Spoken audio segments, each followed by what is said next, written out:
मित्रों नमस्कार।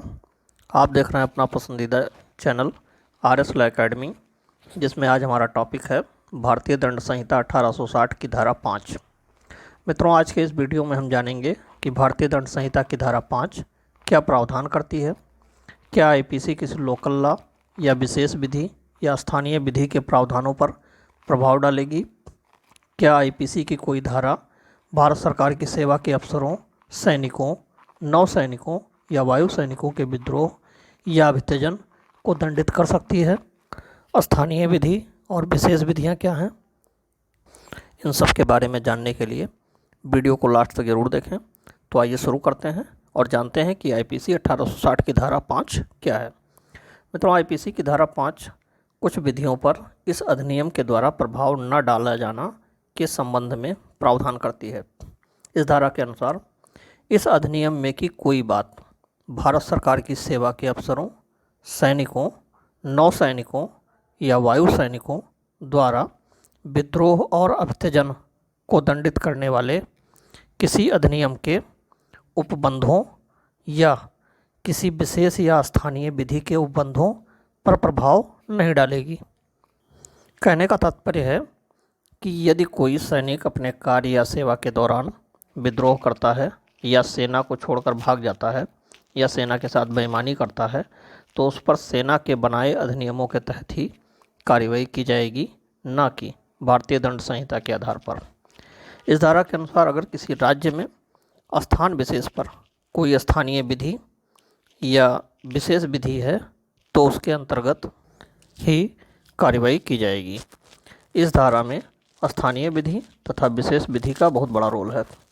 तो आइए जानते हैं कि स्थानीय तथा विशेष विधियां क्या होती हैं। सबसे पहले जानते हैं विशेष विधि के बारे में, यह क्या होती है।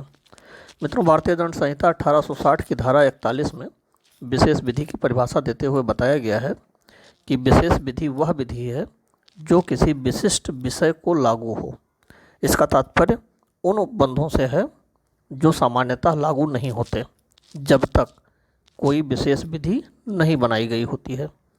तब तक सामान्य विधि भी मामले में कार्रवाई करती है।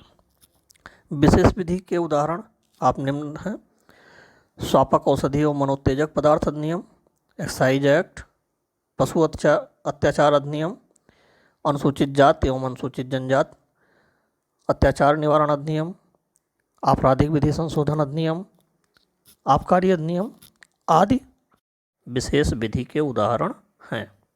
कहने का तात्पर्य है कि विशेष विधि वह है जो स्वयं के उपबंधों द्वारा विशेष स्थिति में व्यवहार में लाई जाए और निस्तारण करे।